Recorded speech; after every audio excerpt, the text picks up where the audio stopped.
All right, so welcome to section 3.5. The title of section 3.5 is Implicit Differentiation. And so we're going to circle back to something we talked about at the beginning of the semester, and we are going to do calculus on it.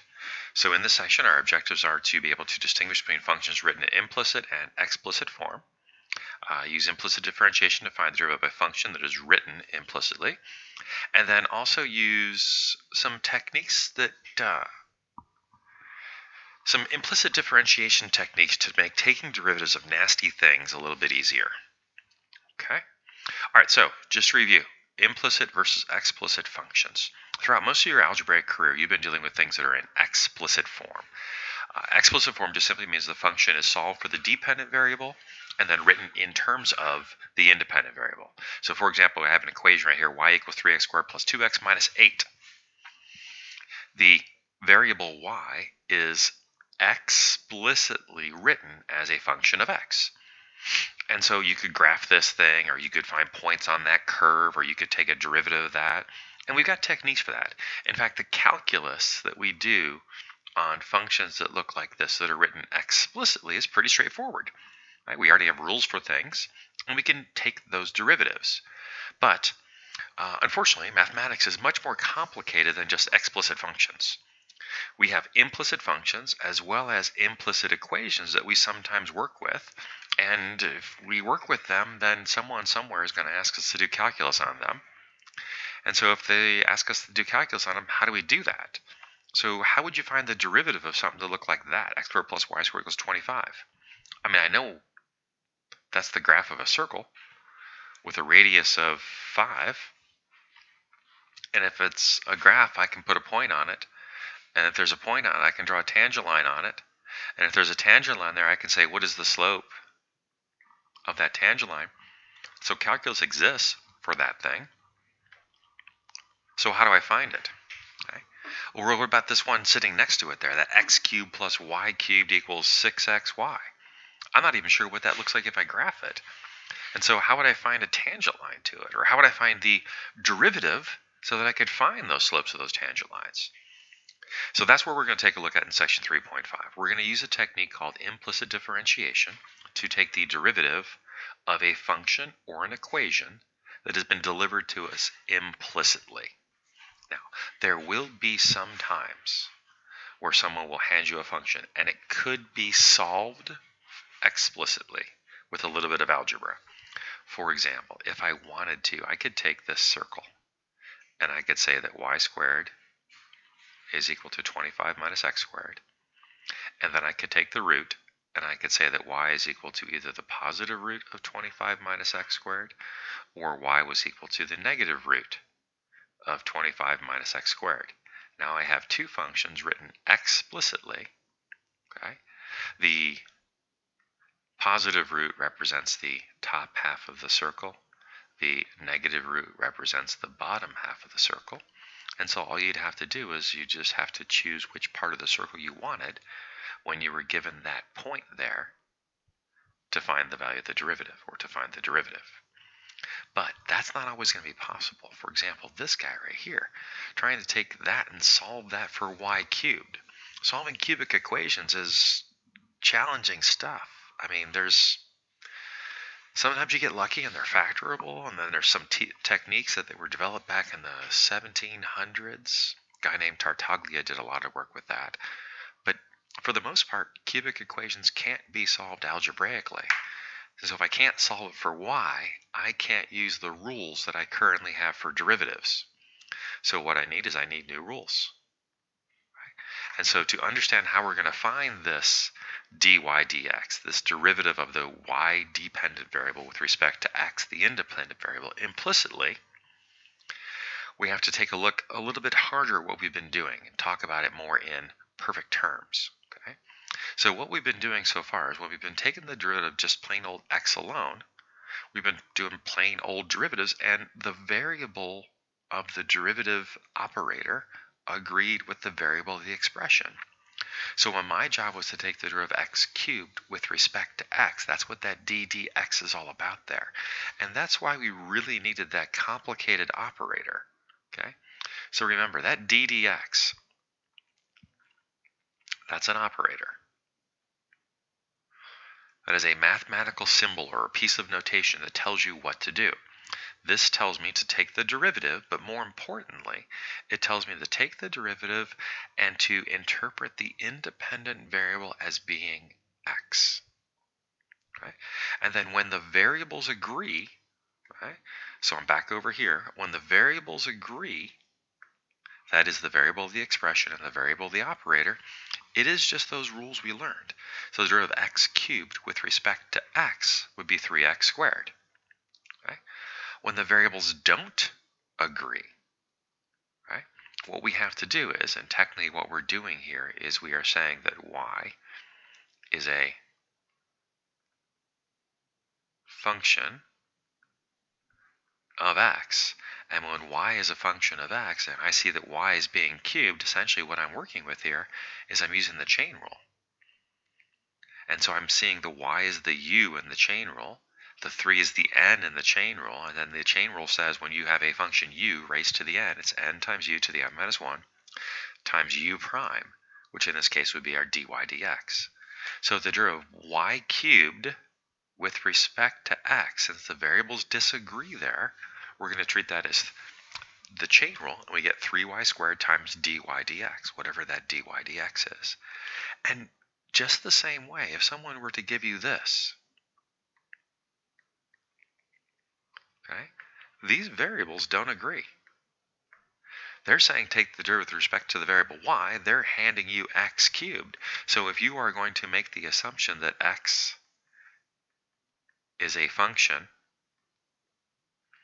of y, then this derivative would be chain rule 3x squared times dx dy.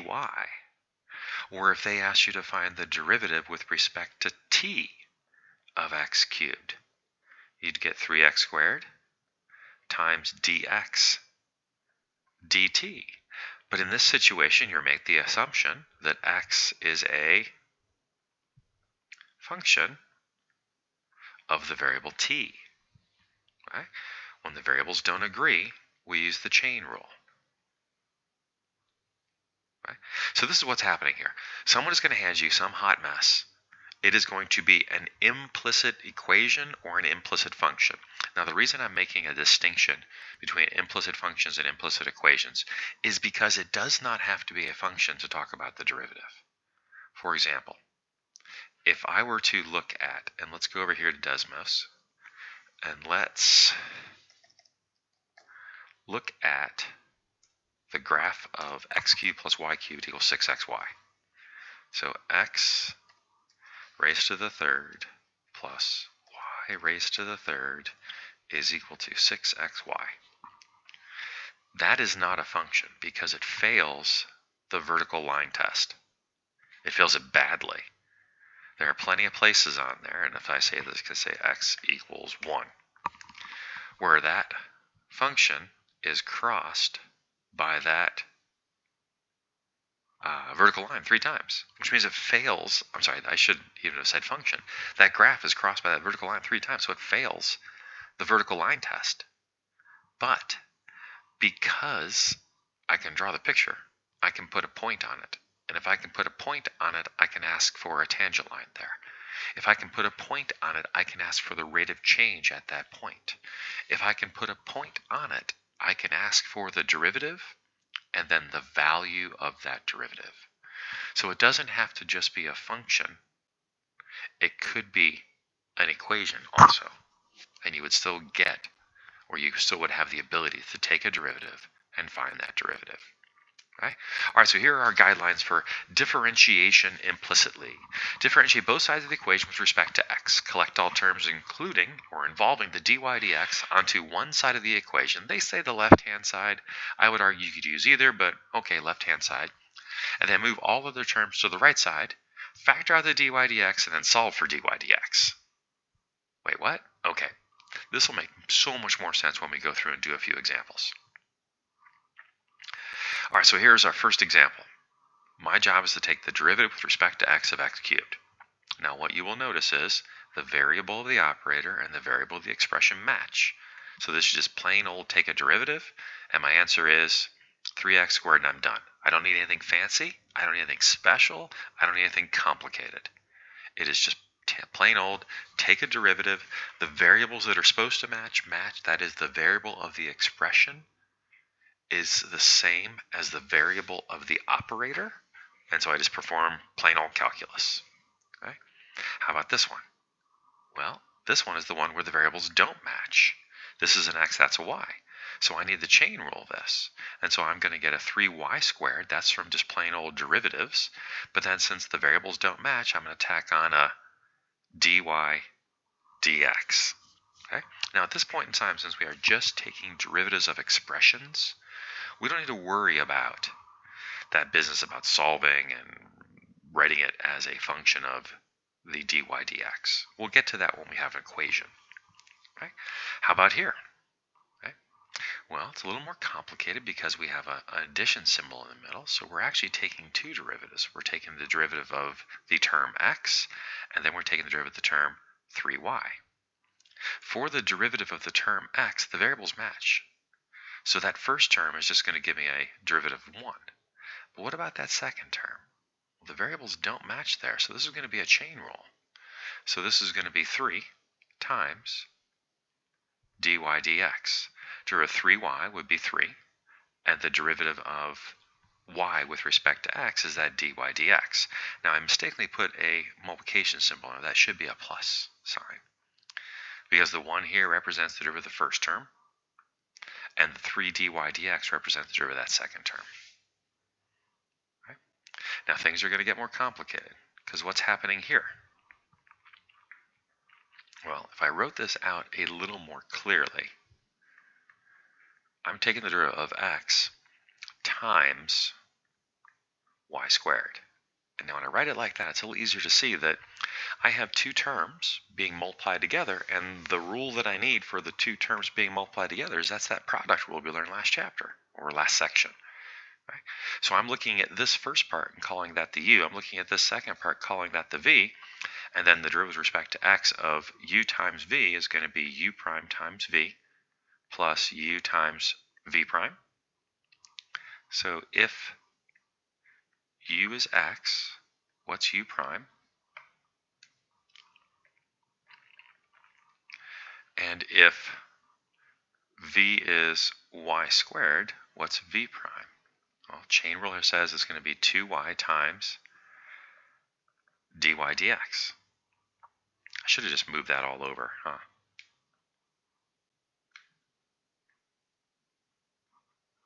There we go, that's better. Okay. So then string all the pieces together and put it in there like it should be, and I'm going to get, let's see, 1 times y squared plus x times 2y times dy dx. Or if I clean that up and make that look a little better, y squared plus 2xy dy dx. And there's my derivative using the product rule. Okay? So I'm just working through some examples here, and I'm taking derivatives using implicit differentiation. When the variable of the expression does not match the variable of the operator, it's essentially a chain rule. So derivative of e to the y is going to be e to the y times the derivative of y. Derivative of y is our dy dx. Okay. Derivative of cosine y. Okay, again, the variable of the expression does not match the variable of the operator, so we're going to use chain rule. Derivative of cosine is negative sign, so I get the negative sign of y multiplied by derivative of y, which is dy dx. Things get more complicated when we start introducing derivatives of equations. Now we're at 15 minutes here, so I'm going to stop the video, come back. The second video will start here with doing derivatives of equations. See you back here for part 2.